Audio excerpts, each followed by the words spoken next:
Today is the last official work day of the week, and today is another Friday to discuss a topical issue on radio. We do this every Monday, every Wednesday, and also every Friday right here on the Flow of God's Own State. It's still part of our morning show right here, the one we call the Morning Spies on the Flow of God's Own State. Of course, we look at those topical issues, deal with them, get analysts to dissect those issues for you to have meaningful decisions taken in the nearest future. My name is Michael Oni. Well, this morning, what are we looking at? Well, in the next few days, it will be the anniversary of the novel occurrence which shook Nigeria almost to its foundation, particularly in the southern states, leaving it track tears, sorrows, and blood, deaths, and destructions, the extent to which the country may never be able to fathom.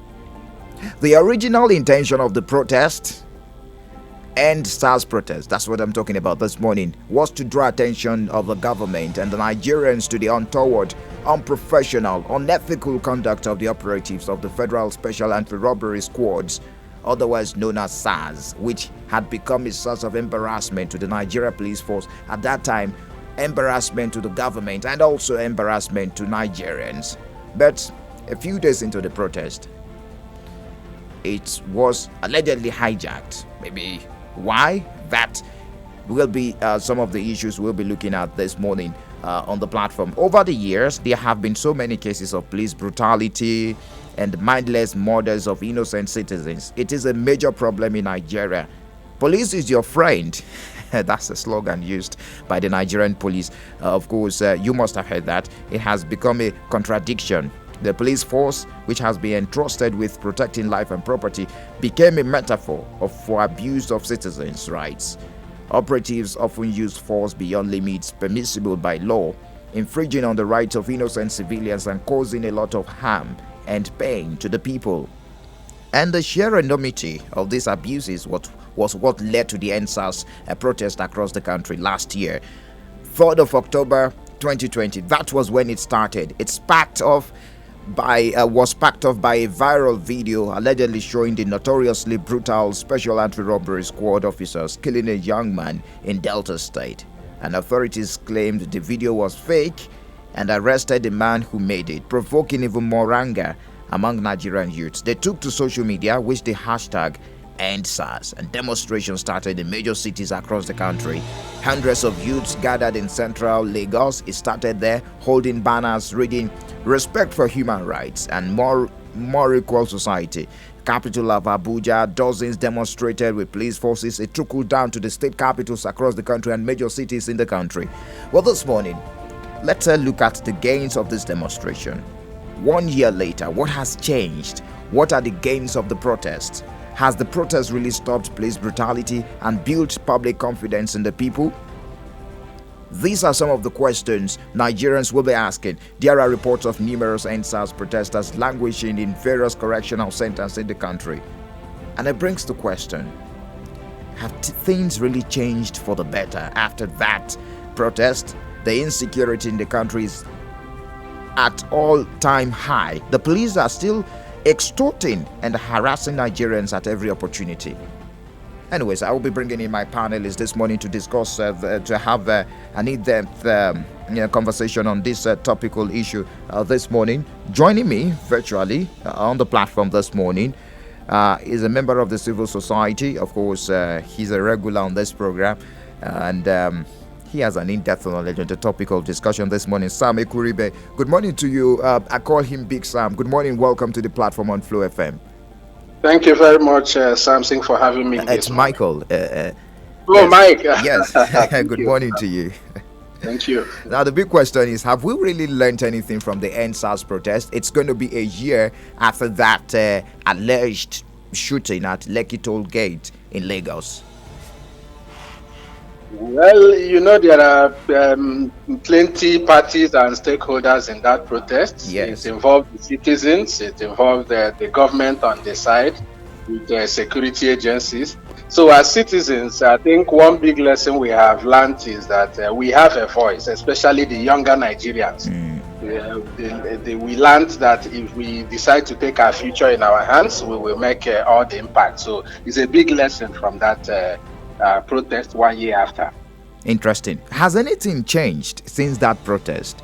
Because I'm sure you followed what happened. It started with ending police brutality, then it trickled down to ending bad governance, and it lasted for days. Has anything changed looking at their demands? It grew from 5 point demand to a 12 point demand, of course, by the youths in the country. That was last year. Well, nothing more. If anything has changed, is only the change of name. We have not heard about the SARS unit in Nigerian police again, but old habits die young.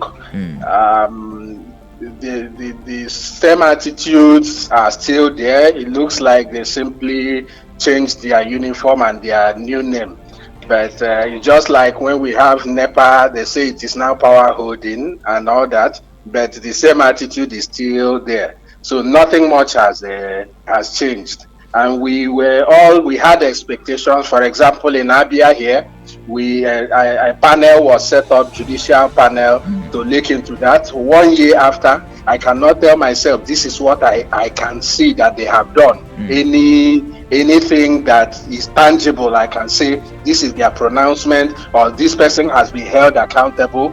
It's nothing has changed. Really, nothing has changed, but they say power belongs to the people, and you're saying nothing has changed. It means that we should be pessimistic. Is that the lesson that some Nigerians will have to bear in mind? A very sad one indeed, I will say, despite protesting for days. We power belongs to the people, and that is at the crux of what happened. People for once found their voice during the Endsars protest. We walked on the street to demand end to bad governance and exercise our right of protest. But you will see on the 1 year anniversary, that same government did everything possible to muzzle us, to ensure that we do not speak up. If you go to Lagos during at the Lekki toll gate, you will see armored tanks and everything were put on standby on that day of Endsars anniversary to ensure that citizens are denied their right to speak up. And if you look at it, even in Abia here, at some point we'll say things have been institutionalized. You see a group of so-called policemen in Gestapo style, they will take a small bus and be running around picking young people. That has not changed. People are still being targeted. Along the expressway last month, I was on my way towards Abakaliki along Log Panther. One police stopped us and decided to search everybody. I noted just because the young man was carrying a backpack and wearing jeans and this thing, clearly he was targeted, the way they were harassing him. I said, this is exactly why we protested. Why do you look at somebody and you believe he's a criminal? Is it a crime to be young? So these things have not changed.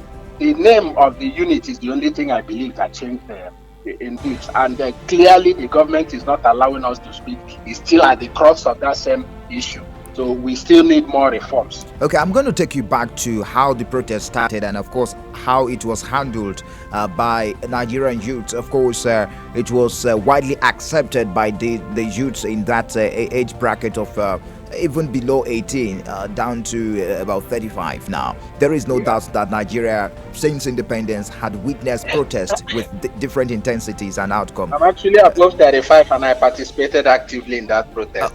Fantastic. So I'm going to be asking, are there lessons to be learned by the organizers and the participants? Because at some point, government claims that it was hijacked. The reasons brutal force was used on the participants, of course, the protesters, to get them off the streets. Well, there was no hijack.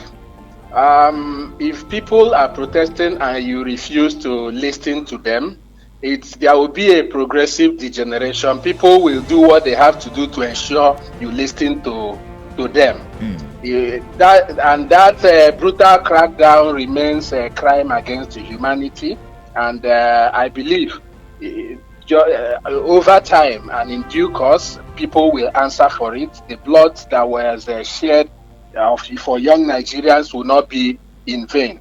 So there was no hijack, anything. Young people found their voice, and those same young Nigerians are still there, and we are biding our time. It's the oppressors. It does not matter how long. In South Africa, apartheid took many years, but one day it failed. The neighbor will say,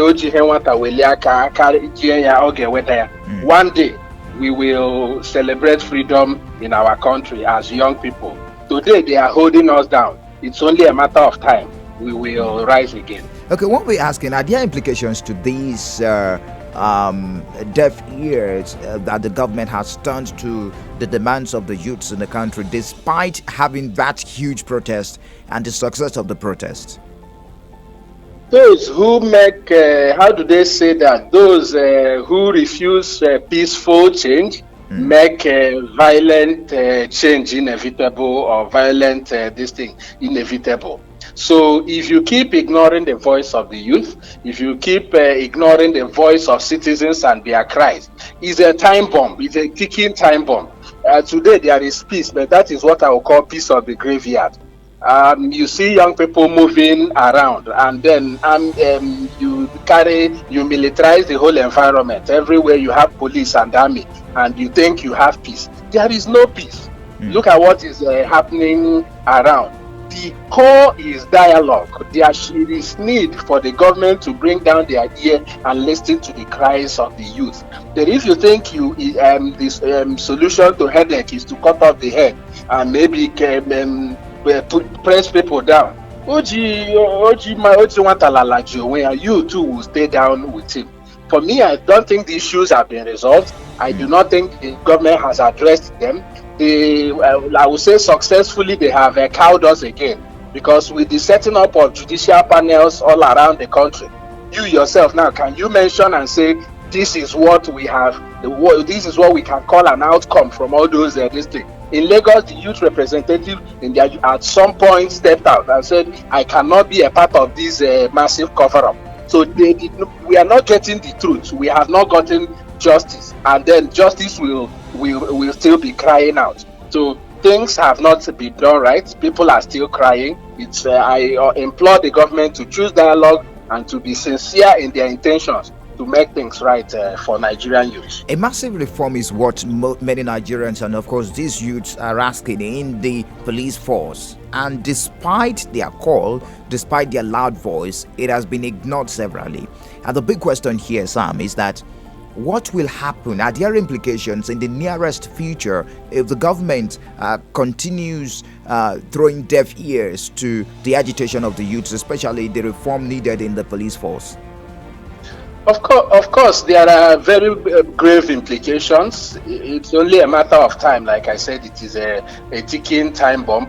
They told us they are going to do serious reforms in the police, but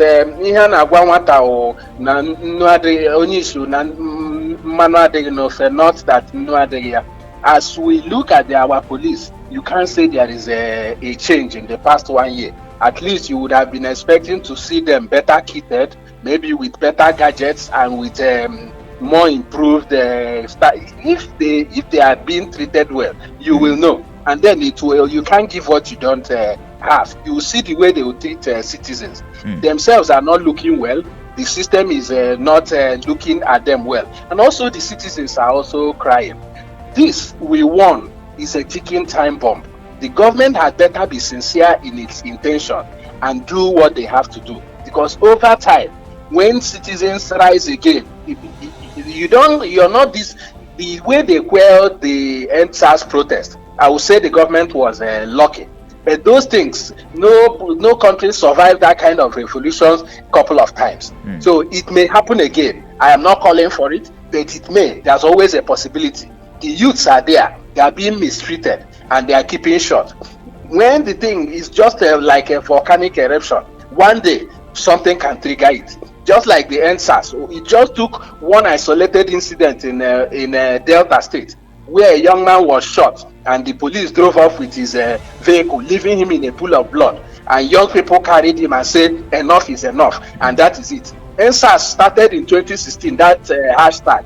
Nothing happened, but until that day. So one incident can also trigger something. But government has a role to meticulous and start to do things that that will make them be trusted, so that citizens will not want to take laws into their hands. Fantastic. Just before I let you go this morning, I want to ask of your opinion on this threat of fire brimstone by the Nigerian police force. That has been given, and a threat has been given, issued in Lagos State, also in Rivers State, that nobody should come out in the name of protest saying you want to mark the Endsars anniversary. So I don't know what to be your immediate reaction to that, looking at your analysis this morning. That is a violation of our rights. In the Nigerian constitution, it guarantees the citizens' rights to protest, to expression of whatever they believe in. And so government threatening at this time is not in order. They are not right. And today you might succeed because you have the power and the armor, like I said, put those people there. But it's only temporary. They have succeeded in stopping it today, but there are many years ahead. And maybe it will make the youths plan ahead and also seek alternative routes to vent their anger. Both in Rivers State and in also Lagos, those are major economic centers in this country. You can't hold all the, you can, how do they put it? You can cheat some of the people some of the time, but you can't fool all of the people all of the time. Today, they have used police and their maximum force to stop the people from expressing themselves, but you can't do it forever. Someday, we will find our voice. So I encourage them to do the right thing. Some of these people, before this government came to power, they enjoyed that right. In Abuja, they went, they protested, walked on the road, and did all those things in Unity Fountain. But today, they do not want others to protest or to speak their mind.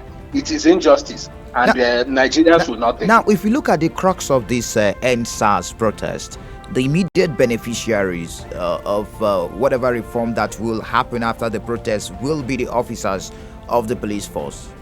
The officers will protest because it's about them. It's about having them not paying for their uniform, not getting the best remuneration, looking at the services they provide. Yeah. But one will be asking, why not the system purging itself if there is so much rot in the system, instead of the people fighting for their rights? If they are saying, because the same police will be used to crack down on the protesters. Well, like I have said, the system is bad, but as an alade maurundinze, it is bad, but it is benefiting some people, and government has not expressed sincerity of purpose in changing this system. Like I said, if you can't hand a gun to a man and you delay his salary or you don't pay him, and you expect him to not to use that gun as a means of making income. And so this is exactly why we say the police has been misbehaving.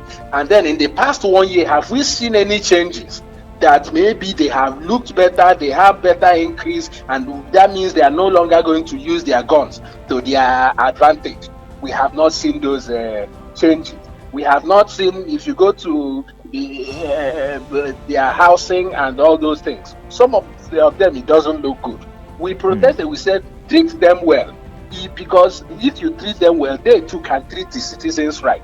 But we cannot say categorically that we are seeing any new changes in them. We hope the government hits to these calls that Nigerians are making. Because, of course, you see some of the things happening in Southeast now, and it's affecting the institutions like police and all that. These are all bottled up anger, and even the citizens does not have the pity on them because they feel they are not our people. There is need for dialogue. Government needs to do something. All right. Samuel Kuribe, a social commentator and, of course, a member of the civil society. I want to really appreciate you. Thank you very much for your analysis this morning on the platform on Flow FM. Thank you very much, Mike, for having me. Enjoy the rest of your day. Okay, thank you. All right, that's Samuel Kuribe. I will be speaking with my second panelist just in a moment. If you just joined us, it is the platform, the pinnacle of all discussions, and we're looking at 1 year after of that protest that shook the nation. Of course, of course, talking about the Endsars protest. Earlier, before the start of the program, I had this conversation with a police officer. We tried reaching out to the police to have their own side of the story. You know how difficult it is to get them speak on this particular subject. And so then we went undercover to speak to a police officer who gave us an insight into the disbandment of Endsars, the SARS tactical unit. Has it been disbanded? Do we still have them operational? But we're going to hide the identity of the police officer. That will not be revealed. But just listen to the conversation I had with him before the start of this program. As of then, they were reposted now. Police have many departments now. So as of then, they were reposted. They were giving new formations, some were giving new commands, some were giving new departments. When we see them, we take a closer look at them now. Normally, police tactical teams do appear on black. So is the only way so some of them have jackets on. So when you come on the closer look, you observe the name on the jacket. Depending on the state, every state have their own. It might be anti-kidnapping, it might be any tactical team. Understand? You don't expect tactical teams to appear on complete uniform. Tactical teams, as name implies, they are operational in national. It's like in police they have the mobile police and the conventional police. The conventional police are the ones you see in divisions, the ones you see in area commands, the ones you see in state commands. But when you talk of mobile police, you're now talking of the ones that have been mobilized, that have been trained, all these mobile policemen. So when it comes to conventional police, the tactical team acts in absence of that mobile police in some, like in Imo State now, I know they have a Scorpion squad in Imo State. And that Scorpion squad is a tactical team. Even SARS is a tactical team. Even anti-kidnap is a tactical team. So their work mainly is operational. There's nothing in their work to search phone or to check whoever or to search your pocket. It's just operational. I cannot say, I have not seen what I've heard.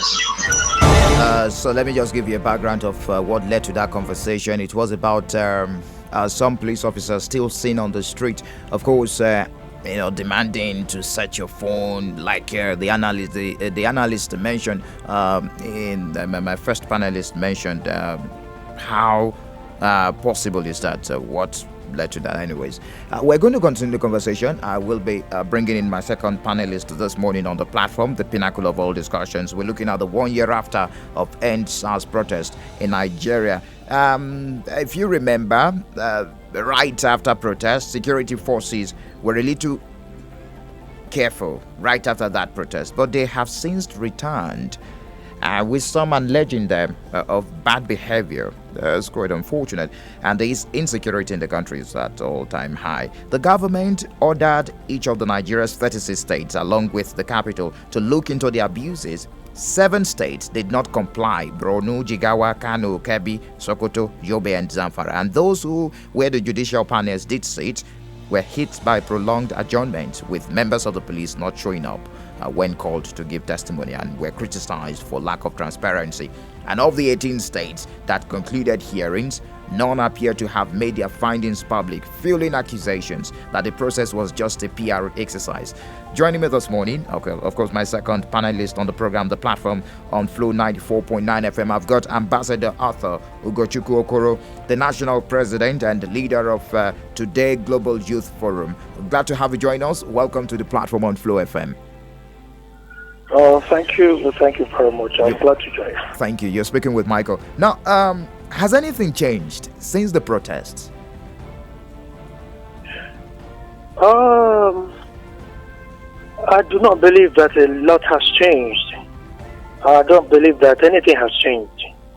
But the only thing that has changed is that the SARS was changed. They removed their uniform and turned them to SWAT. So the abuse of Nigerian youths, the invasion of Nigerian youth's privacy, the insecurity in the country still has not changed. The only thing that has changed, like I said, is that they say that SARS should be removed from the roads, and then they only remove their uniform and then turn them into something else.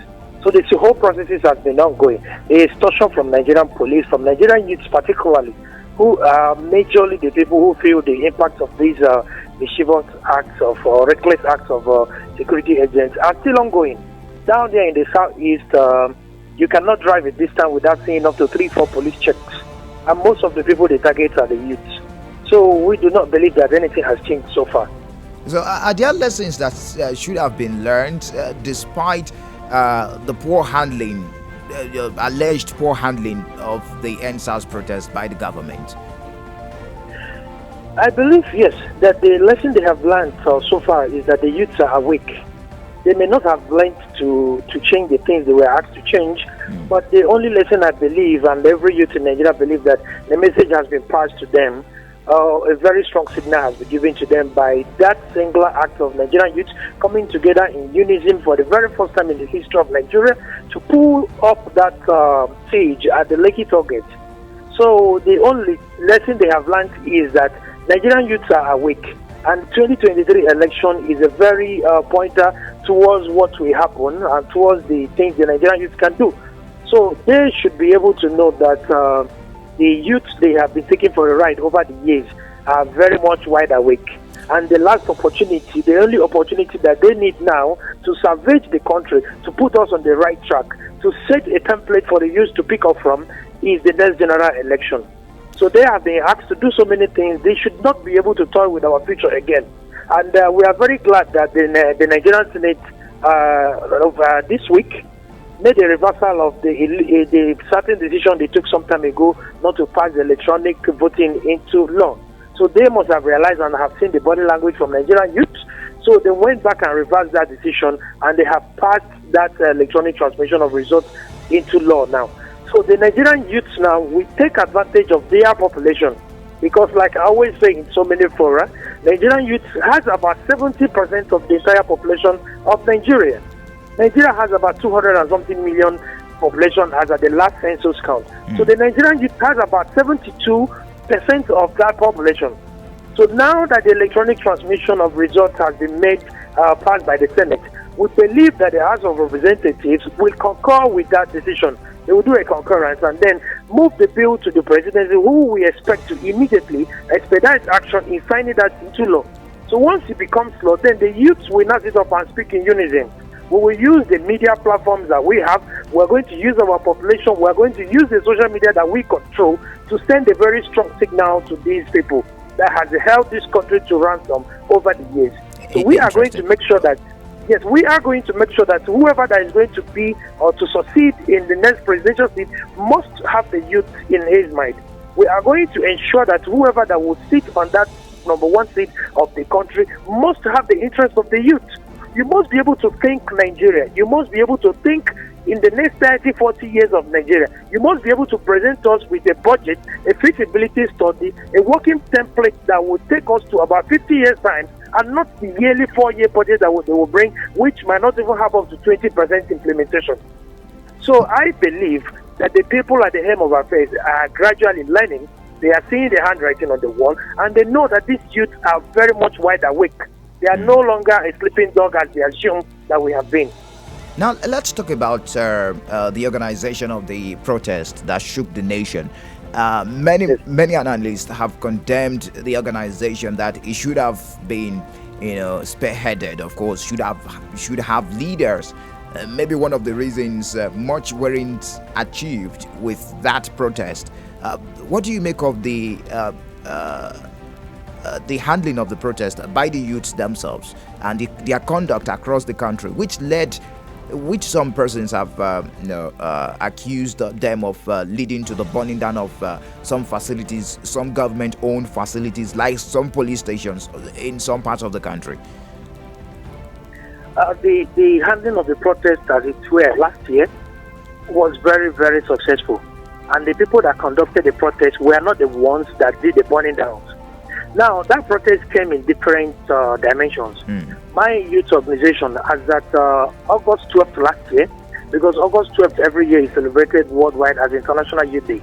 So I was speaking, that was before the protest started. Yes. So I was speaking on AIT. I was against on AIT Kakaki program. And I was telling them that it is high time the youth sit up and then wake up and pick up this mantle of leadership. The power is not given, power is taken and negotiated. So 2 months down the line, this protest started in Lekki as at that time. So the campaign, the agitation by the Nigerian youth is all round. It's in the mind of every Nigerian youth. Nobody is happy with the way the country is being run. Nobody is happy that our resources are being dilapidated every day, that things are getting worse day by day. Dollar is climbing, the petrol prices, everything in the country has gone down the drain. All the efforts of our forefathers by some group of persons who do not want the country to move forward. So it's agitation that is burning in the minds of every Nigerian youth. And that was why it was easy for the youth to mobilize together and came down to the Lekki toll gate and staged that protest. At the time, they started saying that it was sponsored. So by the time they realized that these people are not willing to budge, they are not willing to give up, they now did what they call a face-saving mechanism. Now, there is a United Nations charter that if a certain protest holds for a certain number of time, then there will be call for other international agencies to come and look at what is happening. Why is the country shut down for about 13 days or about 15 days? I don't have the exact number. So that was what the government of the day wanted to stop. So at the time the protest was going on peacefully at Lekki toll gate, they came with their charging ports, they came with their sleeping mattress, they came with everything, they came with their food. So that is to show them that these guys are not ready to board. So for them to stop them, they have to use other disgruntled elements to do a counter protest so as to discredit the peaceful protest that was going on at Lekki toll gate. So the protest at Lekki toll gate was well managed, it was well handled, and it went according to plan. So the one they were burning down places, invading prisons, doing all sort of things to discredit as a fallout of the Lekki toll gate protest was not done by the youth. It was not coordinated by the youth. It was coordinated by the hoodlums. They were all paid hoodlums, and it has always been the Nigerian way. So when you want, like the one that happened in the U.S., when they went for United Nations, this UN summit that took place a few weeks ago, some Nigerian youths came out there to protest about the bad governance, and then the people paid a counter protest right in their presence to go and protest against them. So this thing happens.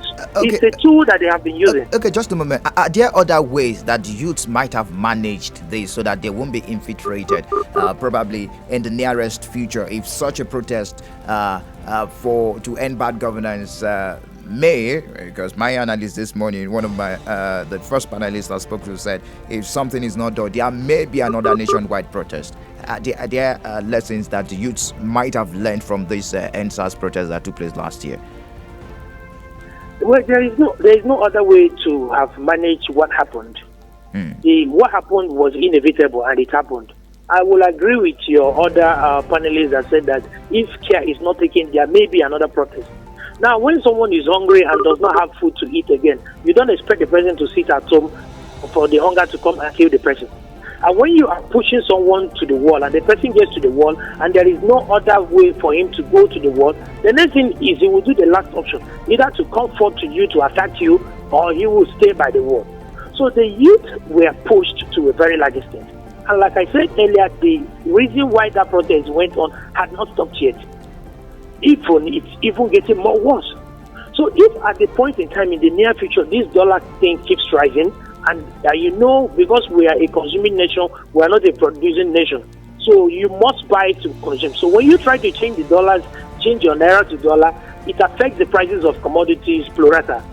So if at the time this thing keeps going on, and there is no way, maybe before Christmas or before December, the dollar gets to 1,000. By next year, it becomes worse. When you want to go to buy food, the prices goes up high. You can't even afford your daily square meal. The youths will come into the street because if they stay in their house, they will die. If they come on the street, you will shoot them, they will die. So all die and die. That is why I will agree that in the near future, if the government did not sit up to put policies in place that will cushion all these effects, somebody that is already dying is no longer afraid of death.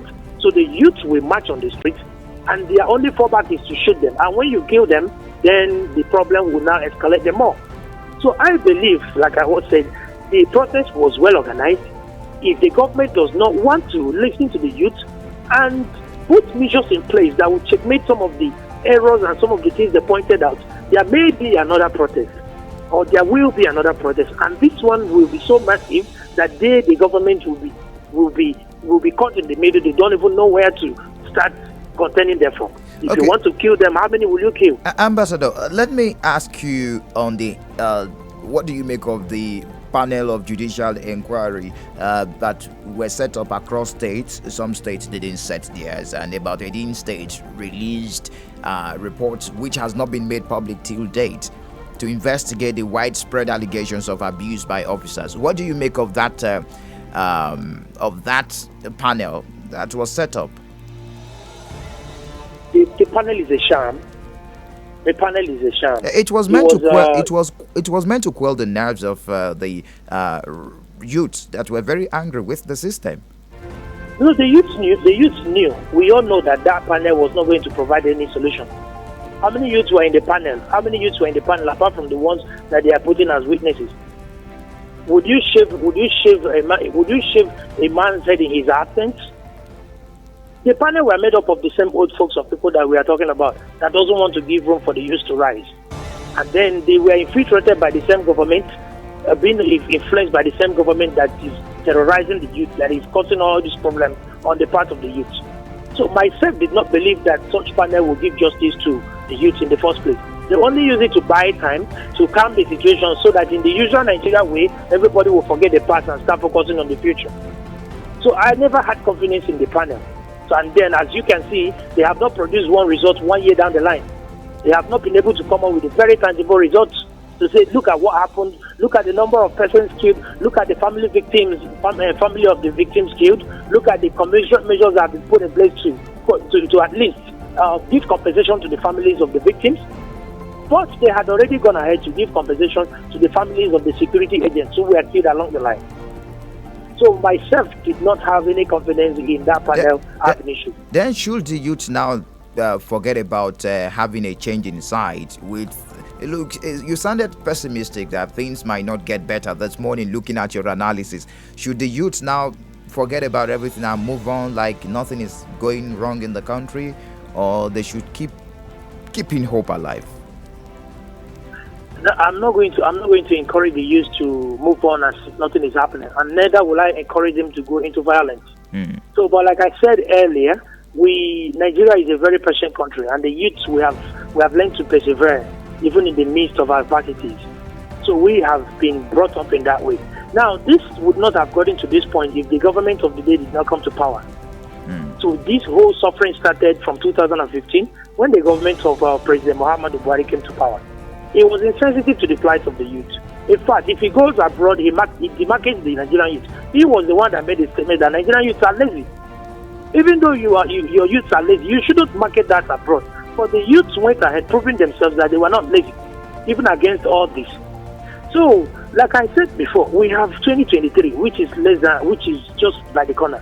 So all the anomalies, all the grievances of this government and the ones that had come before it will be settled in the next general election. And I am very pleased. I am the most pleased person that the electronic transmission of results has been passed into law, has been passed by the Senate. We hope and we pray that the president will give speedy access to it. So I encourage Nigerian youths to go out there, get your voter's card. If you go to my social media wall, I'm always campaigning against people who sit at home thinking that your votes do not count. Your votes count. You cannot sit at home and expect that your votes will not count, even if it does not count before. Now, with the inception of this electronic transmission of results, if it gets to be passed eventually, you'll be rest assured that your votes must count. Because once you put it, it will be coming on in real time. So I encourage the Nigerian youth to go and pick up your voter's card. Okay. Queue behind who you want to queue behind. Eschew sentiment. Forget about the money, the 5,000, the 1,000 they are giving you to recharge your phone, which you're going to use for the next 4 years. When they do that, they assume they must have paid you for another 4 years. Vote in the right person. Don't vote in the person that pays you the most. These are the sacrifices we have to make if we must secure our future as the leaders of today that we call ourselves. All right. So we cannot give up on the country, despite the challenges. despite whatever that we are facing. We cannot give up, and we must keep fighting until we get the right things done. And that's optimistic. Thank you very much, Ambassador Arthur Ugochukwu. I want to really appreciate your time this morning and your analysis on the platform on Flow FM. Thank you very much. Thank you very much. Right. He's the national president of leaders of today's Global Youth Forum. All right. It is time to get your reactions on our phone lines this morning. Very, very interesting conversations I've had with the both panelists this morning on the platform, the pinnacle of all discussions right here on the Flow of Godson State. Part of our morning show, the one we call Morning Spice, 0808 182 6949 0811 605 2949. Also drop messages on 0906 510 8289. We're streaming live visuals of this program on our Facebook page. You can drop your comments there. Of course, you can watch what's happening in the studio also. That's at Flow 949 FM, facebook.com/Flow 949 FM. Hello, good morning to you. Hello, good morning, Michael. You're welcome. Good morning. My name is Enoch Ekuru, a native of Okubo Tukulu. The protest has not really achieved its desired result, as the police still mount roadblocks to assault Nigerians, kill people extrajudicially, and abuse their rights. The only change I have personally observed is withdrawal of police personnel from some police checkpoints. I believe that it is the government's conspiracy of silence that gives them effrontery to continue to engage in such criminal and unprofessional acts. Whenever I hear police are your friends, I always view it as deceptive, because our people say in Proverbs, that is to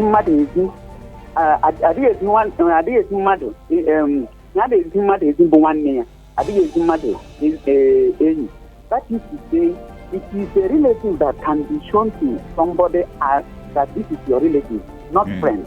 Because somebody has to find a friend by himself or endear himself to another person. All right, Mr. Enoch. If they want Nigerians to be their friends, they should behave in friendly manner towards them or endear themselves to them. If not, Nigerians cannot get convinced that they are their friends.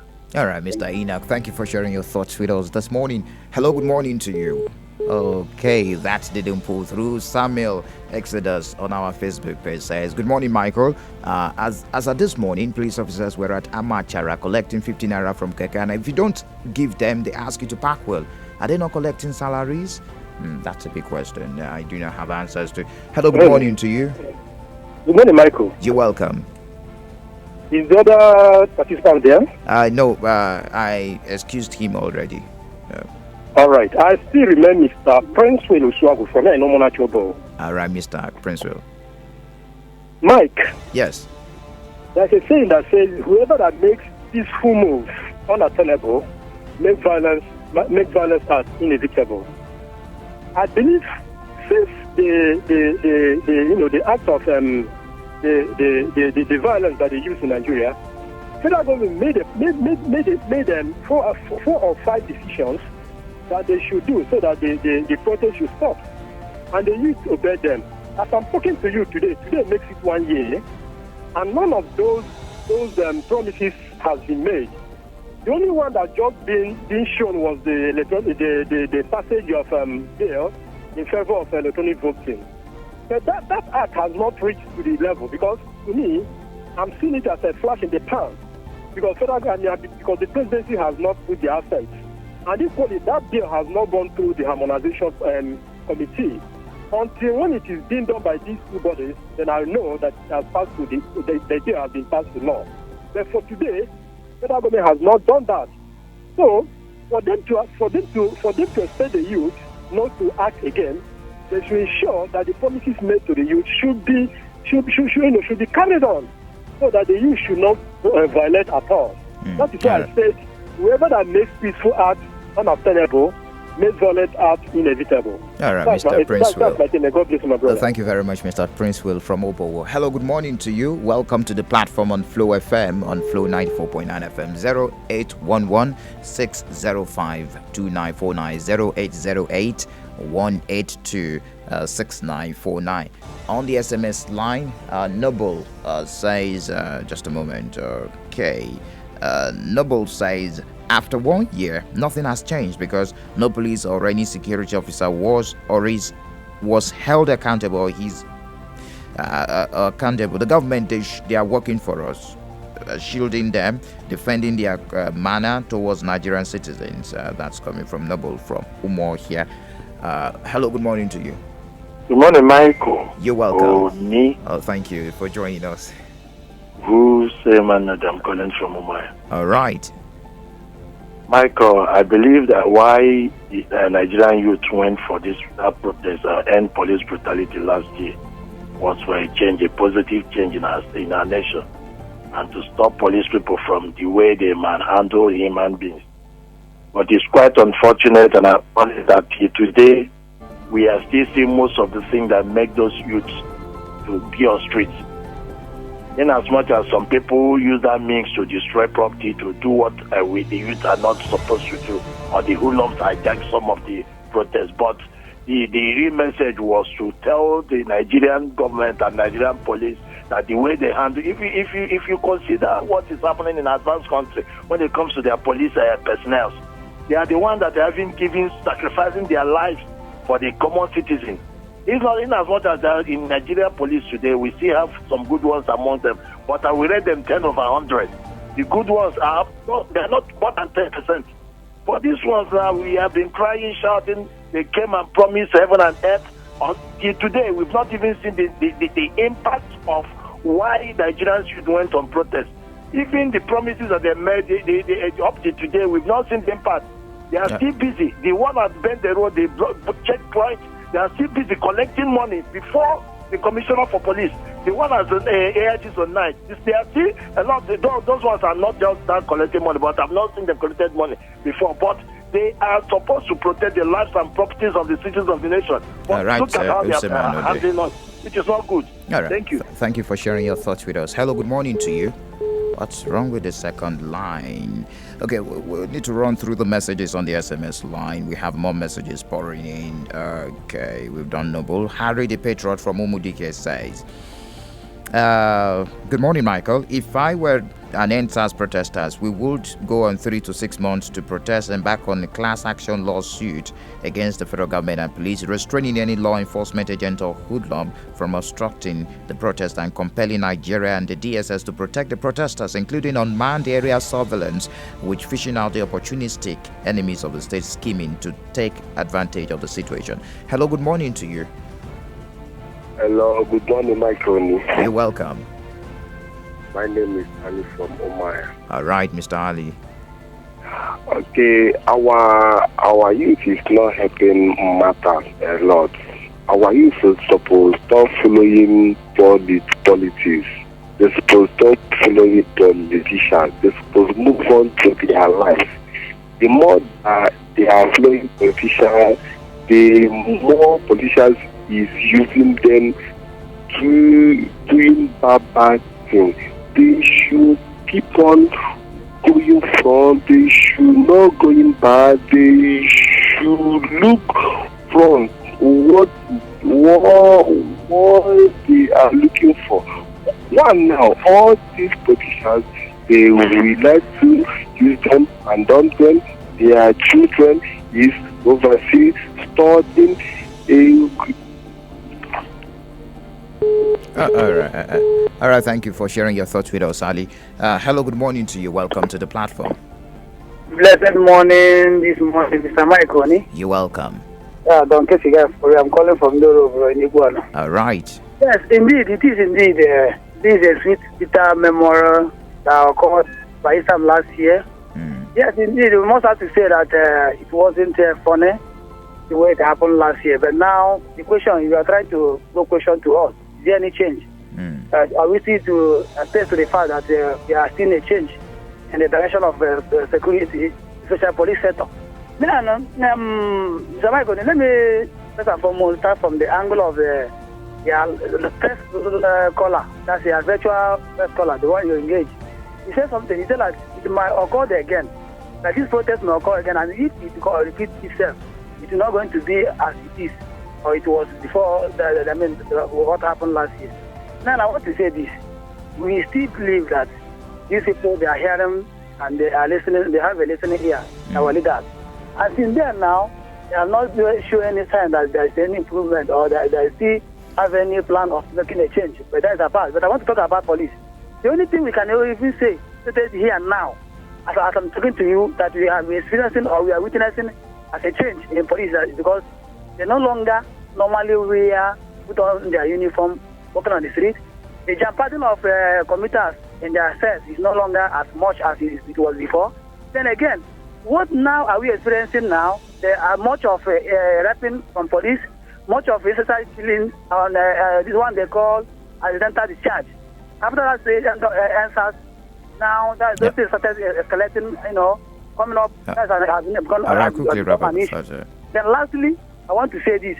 The only thing that they can do now, government can do now for this not to repeat itself again, they should now have a kind of dialogue with youth. Because youth, they're angry and they must come back again. They don't call the youth and make sure that the youth will now come in their own administration if they want the country to move forward. That's what I would say. Have a nice day. All right, you're suggesting a dialogue with the youth. We'll go now on the SMS line says, 1 year after, what has changed, especially within the Nigerian police? Question mark. A government that learns nothing, forgets nothing. Are we on the precipice? The worst is yet to come. It's teaching time, says 9. Thanks a bunch, Ugonna. From all indications, the Endsars protest had not created any positive change. Rather, things are worsened. Things are worse both by the citizens and the Nigerian police. Kanu Uzomba. All right, we're done with the show today. Thank you very much for joining us. Let's the conversation continue on our social media page. That's Facebook. We have the visual version of this program there, and of course, definitely we will upload later today on our YouTube page, Flow FM TV. Thank you for joining us, and many thanks to my producer Samson Eze and Riyaya Abasi Jimmy, and also Solomon Nelson for helping, and also the guys behind the visuals on the Facebook page, Solomon and Stanley. Do enjoy the rest of your day. My name is Michael Oni.